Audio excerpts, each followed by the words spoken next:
2 مارچ 1945 میں پشاور میں ایک جلسہ عام میں خطاب کرتے ہوئے قائد اعظم محمد علی جناح نے فرمایا کہ جس طرح ہمارا انگریزوں سے کوئی تعلق نہیں، اسی طرح ہمارا ہندوؤں سے بھی کوئی تعلق نہیں ہے، اور یہ آپس میں متحد بھی ہو جائیں پھر بھی ہماری ان دونوں کے ساتھ جنگ رہے گی، اور ایک الگ مملکت اور الگ وطن کا مطالبہ کیا۔ منبر و محراب پر ایک بھونچال آ گیا، قائد اعظم کو کافر اعظم کہا گیا۔ بالکل آپ کے قرب میں پسرور میں ایک جلسہ ہوا، وہاں کہا گیا کہ پاکستان کیا پاکستان کی پے بھی نہیں بنے گی، بلکہ قائد اعظم کا نام چونکہ محمد علی ہے، ان کی بہن کا نام فاطمہ ہے، تو کہا گیا کہ یہ شیعہ ہے۔ تو قائد اعظم محمد علی جناح کو کسی نے کہا کہ وہ کہتے ہیں کہ یہ شیعہ ہے، تو قائد اعظم نے مسکراتے ہوئے کہا چلو گاندھی کو ووٹ دے دے، وہ تو سنی ہے۔ تو اس طرح آپ نے ان کی ان باتوں کا رد کیا۔ مسجد خیر الدین کے ممبر پہ گاندھی کو بٹھایا گیا، یہ ہماری تاریخ کا المیہ ہے، اور جو ہے وہ بہت کچھ ہوا۔ علامہ اقبال 1938 میں زندگی اور موت کی کشمکش میں تھے، لیکن انہوں نے اس نظریے کی تبلیغ اس وقت بھی نہیں چھوڑا۔ حسین احمد مدنی ٹانڈوی کے نام آپ کے جو مکتوب ہیں اور جو آپ کا مکالمہ اور مناظرہ ہوا ہے وہ تاریخ کے اوراق میں موجود ہے۔ جب اس نے یہ فتویٰ دیا کہ ملتیں اوطان سے بنتی ہیں، وطن خمیر ہے قومیت کی، جو جواب دیا تھا وہ کلیات اقبال میں موجود ہے۔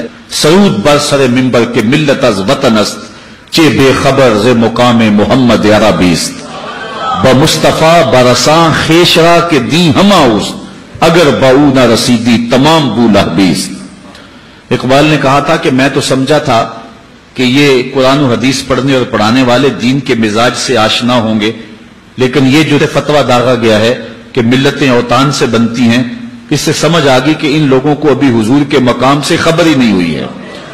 اور پھر اقبال نے جو دلیل دی دیکھیے کتنی خوبصورت ہے۔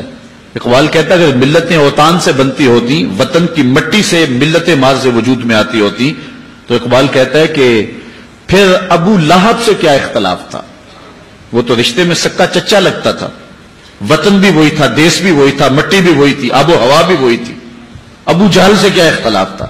لیکن کہا گیا لکم دینکم ولی دین، تمہارا دین تمہارے لیے، میرا دین میرے لیے۔ تو یہ دو قومیتیں جو الگ الگ جو ہے وہ مارز وجود میں آئیں، یہ وطن کی بنیاد پر نہیں آئی تھی، یہ دین اور اعتقاد کی بنیاد پر مارز وجود میں آئی۔ ایک طرف سکا چچا ہے، اس کو کہا تیرا میرے سے کوئی تعلق نہیں، اور دوسری طرف فارس سے آیا سلمان فارسی، سینے سے لگایا، کہا سلمان منا اہل البیت، لوگوں سن لو سلمان میرے اہل بیت سے ہے۔ اس کا نسب اور تھا، اس کا رنگ اور تھا۔ بمبئی میں قائد اعظم خطاب کر رہے تھے، ایک ہندو صحافی اٹھ کے کھڑا ہو گیا، اس نے کہا آپ دو قومی نظریے کی بات کرتے ہیں، ہندوستان کو تقسیم کر رہے ہیں، ہمارے ابا و اجداد ایک تھے، بعد میں کچھ لوگ آئے عرب سے، انہوں نے ان کے نظریات بدل دیے، وہ مسلمان ہو گئے، لیکن ہمارے باپ دادا پر دادا تو ایک ہی ہیں، لہذا آپ ہم کو تقسیم کر رہے ہیں، خون تقسیم کر رہے ہیں، وطن تقسیم کر رہے ہیں، مٹی تقسیم کر رہے ہیں۔ اس نے بڑے زوردار لہجے میں قائد اعظم سے گفتگو کی۔ اللہ تعالیٰ نے شخص کو بڑی بصیرتیں عطا فرمائی تھی، اور اللہ تعالیٰ جل شانہ نے پھر ان کے ذریعے یہ ایک بہت بڑا کام لیا۔ لوگ کہتے تھے دیوانے کا خواب ہے، ہو ہی نہیں سکے گا، لیکن پھر اللہ تعالیٰ نے کر کے دکھایا۔ تو قائد اعظم نے خاموشی اختیار کی، کوئی جواب نہیں دیا اس کا۔ تھوڑی دیر کے بعد کہا مجھے پیاس لگی ہے، تو کسی شخص نے جو ہے وہ پانی پیش کیا، تو انہوں نے 2 گھونٹ پانی لیا، پھر اس کے بعد رکھ دیا، اور اس صحافی کو جس نے اعتراض کیا تھا کہا آپ بڑے غصے میں تھے، بڑے گرم تھے، یہ لو پانی پی لو ذرا ٹھنڈے ہو جاؤ۔ وہ کہنے لگا میں پیوں ایک مسئلے کا جھوٹا؟ تو قائد اعظم نے کوئی جواب دینے کی بجائے اسی اجتماع میں ایک ترکی نسل نوجوان بیٹھا ہوا تھا جس نے ترکی ٹوپی پہنی ہوئی تھی، اس کو کہا میاں یہ پانی پی لو۔ وہ اٹھا اور پورا گلاس گٹا گٹ پی گیا۔ اب دوبارہ قائد اعظم اس ہندو صحافی کی طرف متوجہ ہوئے اور فرمایا کہ تو کہتا ہے کہ ہم ایک قوم ہیں، مجھے بتا کہ میں اگر اکٹھے زندگی گزارنا چاہوں، میری زندگی تیرے ساتھ گزرے گی یا اس کے ساتھ گزرے گی؟ تو وہ خاموش ہو گیا۔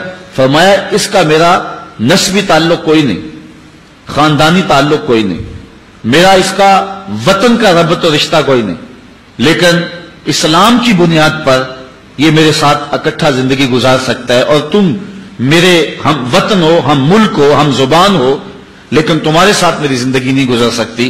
اس لیے دو قومی نظریے پر انہوں نے یہ ایک عملی دلیل فراہم کر کے اس بات کو اجاگر کیا